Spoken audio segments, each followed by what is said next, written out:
melebihi sedekah di hari-hari yang lain. Baik, itu yang pertama. Kemudian fadilah sedekah dalam bulan Ramadan. Kalau memberikan makan bagi orang yang berbuka puasa, maka dia mendapatkan pahala dari orang yang berpuasa tersebut tanpa mengurangi pahalanya. Dan ini jelas dalam hadis Nabi riwayat Tirmizi, Ibnu Majah, Ahmad dengan derajat hasan sahih. Rasulullah berkata dari Zaid bin Khalid, kata Rasulullah, man fattara sa'iman, barang siapa yang memberi makan orang berbuka puasa, kana lahu misla ajrih, maka Allah berikan pahala untuk orang yang memberi makan itu semisal dengan orang yang berbuka tadi.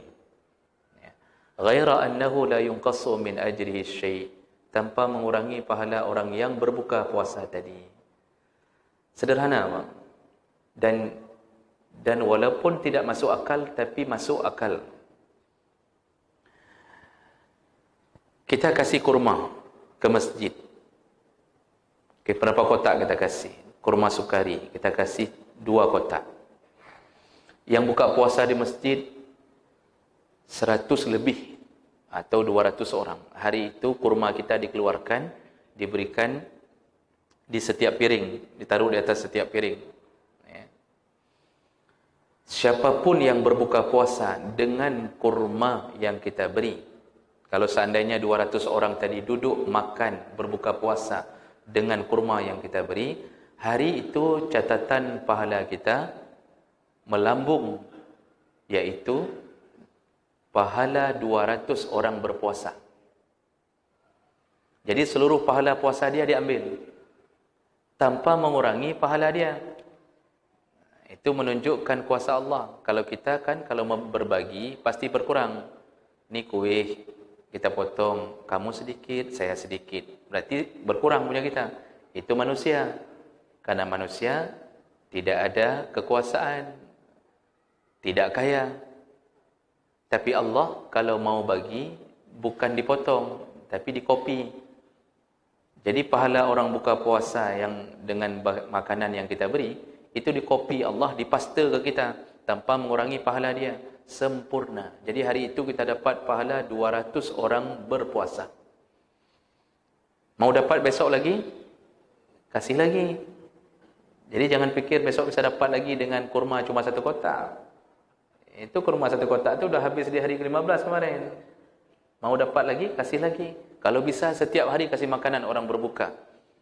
Tidak mesti kurma, apapun. Yang dihitung adalah niat. Masalah tidak dimakan, itu bukan urusan kita. Jadi jangan lirik-lirik ke piring. Jadi begitu sudah disusun, jangan lirik-lirik. Sampai bilang ke panitia, geser dulu, yang bororong tu kageser dia.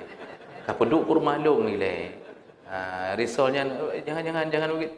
Tidak, Pak. Innamal a'malu biniyat. Catatan pahala dimulai dari niat. Walaupun ketika sudah makan semuanya, tersisa kurma kita, jangan sedih, karena kita sudah dicatatkan pahala, yaitu niat memberi makan orang berbuka. Jadi jemaah melakukan Allah, dahsyatnya pahala. Cuma kenapa orang tidak mau melakukannya? Kenapa orang lebih cenderung menjadi orang yang konsumtif, memakan daripada suka untuk dimakan? Maksudnya dimakan yang dia beri. Kenapa itu terjadi? Karena kita ini tidak melihat pahala langsung. Jadi kita kurang semangat. Kita ini sukanya yang langsung-langsung. Makanya Allah menyindir kita dengan mengatakan, kalla bal tuhibbunal ajilah wa tazarunal akhirah. Kata Allah, sungguh-sungguhlah engkau ini suka yang ajilah, suka yang instan-instan. Kita sukanya yang nampak di depan. Padung gaji, berapa gaji? Itu yang kita suka. Gaji ditunda kita marah. Wa tazarunal akhirah, kata Allah. Lalu engkau meninggalkan akhirat. Disebut akhirah karena semuanya diakhirkan. Semuanya diakhirkan. Kejadiannya diakhirkan, hidup diakhirkan, pahala diakhirkan, azab diakhirkan. Disebutlah akhirah yang terakhir. Di sana nanti baru dibongkar pahala. Nah, kita enggak sabar yang model-model begitu. Maka kita enggak ada enggak ada inisiatif, tabung dululah, tabung dulu. Itu hanya dimiliki oleh orang yang berilmu dan beriman kepada Allah. Allah menyebutkan, kullu nafsin za'iqatul maut. Ketika semua yang bernyawa telah merasakan mati. Apa kata Allah? Wa innama tuwaffawna ujurakum yaumal qiyamah. Semua yang mati, Allah berikan kabar gembira. Apa? Yang dulu tuwaffawna, pahala-pahala dulu yang engkau cari, yang engkau tumpuk-tumpuk dulu, itu akan dikeluarkan Allah celengannya yaumal qiyamah, di hari kiamat. Jadi nanti Pak kita bongkar celengan, bukan sekarang. Karena masalah iman inilah maka orang banyak tidak mau berbuat. Jadi Bapak Ibu maka Allah, berikanlah makanan orang berbuka puasa setiap hari. Tidak mesti banyak, tapi ada saja setiap hari yang kita beri. Antarkanlah makanan. Cuma kebiasaan orang itu mengantar makanan kepada teman sejawat yang akrab-akrab saja. Walaupun baik, tidak mengurangi pahala. Apalagi kalau antar ke ustaz, itu baik sekali. Cuma yang lebih baik, antarkanlah makanan bagi mereka yang memang membutuhkan. Kasih ke orang miskin. Berikanlah minuman-minuman terbaik ke orang miskin. Orang miskin belum pernah ke Bandung, belikan mereka es Bandung. Orang miskin belum pernah teler, kasih mereka es teler. Orang miskin juga ingin poligami, berikan mereka.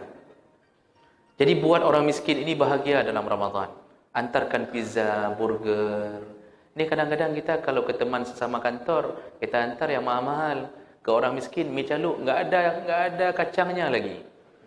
Mi caluk taba je kurang kasih. Untuk teman-teman kantor, oh macam-macam Pak, Masya Allah, luar biasa dikasih. Nah, tidak baik perkara itu dilanjutkan. Bahkan dalam acara walimah saja, walimah itu kan baik.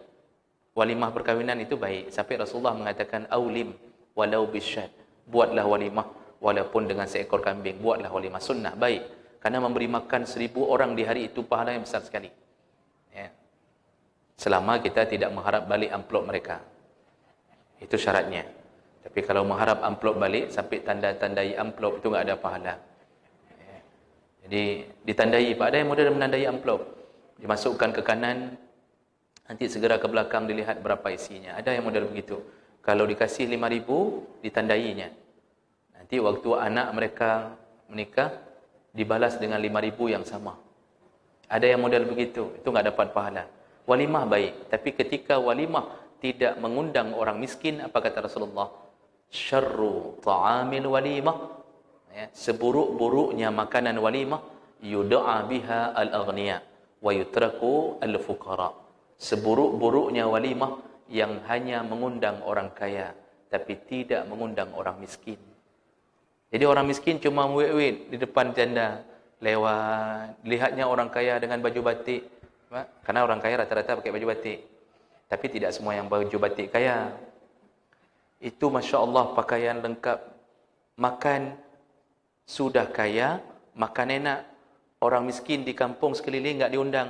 Kenapa enggak diundang? Karena pikirannya kalau mengundang orang miskin enggak balik modal. Orang miskin paling kasih 5.000. Ya. Kalau dikasih, kalau enggak kadang-kadang dia makan saja. Ini walimah terburuk. Jadi kalau begitu, mengabaikan orang miskin, itu terburuk. Amal-amal terburuk. Jadi kalau kita kasih makan berbuka, utamakan yang membutuhkan. Yang membuat mereka mengucurkan air mata, mengingat-ingat kebaikan kita. Kita sudah tidur, kita sudah melupakannya. Tapi doa mereka terpanjat kepada Allah untuk memohon ampun kepada kita. Mungkin kita masuk surga dengan doa mereka. Maka bahagiakanlah dengan memberi makan berbuka puasa kepada orang miskin. Dan boleh setiap hari atau kasih satu paket. Kasih terus satu paket. Seperti paket-paket tadi itu, silahkan berikan telur terus satu papan, kasih terus ke orang miskin. Baik.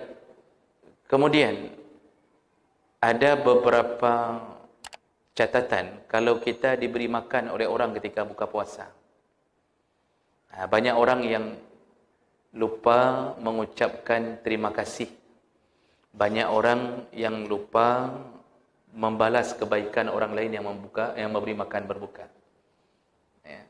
Sehingga akibat lupa, kita tidak membalas dengan amalan, atau kita tidak membalas dengan memohon Allah membalasnya. Sebenarnya kan Bapak Ibu melakukan Allah, kita ini kalau dibuat kebaikan untuk kita kan disuruh apa? Rudduha. Balaslah kebaikan. Jadi adab seorang Muslim, kalau orang buat baik, kita disuruh balas. Hari ini kita ditraktir, besok kita yang traktir. Jangan terus-terusan ditraktir. Saya sudah berapa kali diundang sama jamaah pengajian makan mie, Pak. Saya mau traktir, enggak dikasih, itu yang jadi masalah. Kenapa Ustaz? Baik Ustaz Bayu, malih kamu punya Ustaz Bayu. Gitulah akibatnya. Ya. Baru cabut dompet dah dilarang. Memang saya berharap juga larangan itu. Jadi Bapak Ibu maka Allah Subhanahu wa taala, artinya orang yang beradab itu selalu membalas kebaikan orang. Bahkan Allah kemudian mengatakan fahayyu bi ahsan. Kalau bisa balas, balaslah yang lebih baik. Balaslah yang lebih baik. Nah, sekarang kita dikirimkan makanan berbuka oleh orang, atau kita berbuka di masjid yang kita tahu ini makanan orang kasih. Kalau enggak dikasih, enggak mungkin kita buka. Free begini ceritanya. Apa yang harus kita lakukan? Pertama, kalau bisa balas. Besoknya kita yang memberi. Belikan, kasih ke panitia, besok saya tanggung makanan berbuka puasa. Kalau bisa yang berikutnya lebih baik daripada yang diberi. Kalau hari ini makanan berbuka kanji tanpa udang dan daging di dalamnya, besok waktu kita beri, tambahkan udang dan daging. Contoh begitu. Jadi disuruh lebih baik. Kalau tidak bisa juga, misal kita memang orang yang penuh kekurangan, mintalah sama Allah untuk membalas kebaikan mereka. Bagaimana caranya? Doakanlah. Ini yang paling jarang terjadi. Padahal sunnah Nabi mengajarkannya. Dalam hadis yang pertama, hadis riwayat Muslim, Rasulullah sallallahu alaihi wasallam setiap selesai diberi makan oleh orang lain, diundang makan, lalu beliau mengangkat tangannya kepada Allah, dan beliau berkata, Allahumma at'im man at'amani wasqi man saqani. Ya Allah, balaslah makan atau berikanlah balasan makanan untuknya yang telah memberi makan untukku. Wasqi man saqani. Ya Allah, balaslah minuman yang dia beri dengan apa yang balaslah, berikanlah minum untuknya dengan apa yang telah dia beri minum untukku. Itu doa Nabi, Pak. Hadis riwayat Muslim. Jadi enggak bisa bahasa Arab, minta dengan mulut, ya Allah nabalah. Kami sudah makan makanan mereka, balaslah ya Allah. Kalau bisa hafal doa ini bagus. Allahumma at'im man at'amani wasqi man saqani. Itu doa Rasulullah ketika diberi makan. Nah, kemudian pernah Rasulullah sallallahu alaihi wasallam mendoakan khusus bagi orang yang memberi makanan berbuka puasa. Dalam hadis ketika beliau diundang oleh Sa'ad bin Ubadah, dalam hadis riwayat Abu Daud, Ibnu Majah dan Ahmad, Rasulullah setelah selesai makan lalu berdoa. Apa doanya? Aftara indakumus saimun. Nah, kata Rasulullah, orang-orang sudah berbuka puasa di tempat kalian. Wa akala ta'amukumul abrar. Dan orang-orang telah memakan makanan kalian. Wassallat alaikumul malaikah. Dan semoga malaikat mendoakan dan membalas kebaikan kalian. Artinya meminta balasan dari Allah maksudnya. Jadi Rasulullah ternyata mendoakan orang yang memberi makanan berbuka. Jadi dengan gaya bahasa, kami telah makan di tempat kalian. Kami telah berbuka memakan makanan kalian. Dan semoga Allah membalas kalian. Artinya bahasa Nabi tadi, malaikat telah mencatat amal kalian. Nah ini, hadis ini menunjukkan jangan lupa mendoakan orang yang telah memberi makanan berbuka. Jadi Bapak Ibu yang buka puasa di masjid, jangan ada buka payah dalam hati atau di mulut masing-masing ucapkan, ya Allah balaslah orang yang telah memberi makan untuk kami hari ini. Jadi kalau bisa jangan berdoa terus-terusan, tapi rubahlah posisi menjadi yang didoakan. Besoknya kita yang didoakan. Masya Allah Pak, 100 orang berdoa sekaligus, subhanallah, Allah kabulkan, maka kita mendapatkan rezeki yang melimpah, keberkahan apapun yang Allah beri. Jadi ini perlu dibiasakan membalas kebaikan orang dengan memohon kepada Allah untuk membalas kebaikannya. Ya. Baik, ini fadilah kedua, iaitu perbanyaklah memberi makan orang berbuka puasa. Masih ada waktu 21 hari lagi. Segera keluarkan harta. Jangan tunda. Kalau perlu setelah keluar ini langsung beri makan. Tapi berdosa karena belum waktunya berbuka.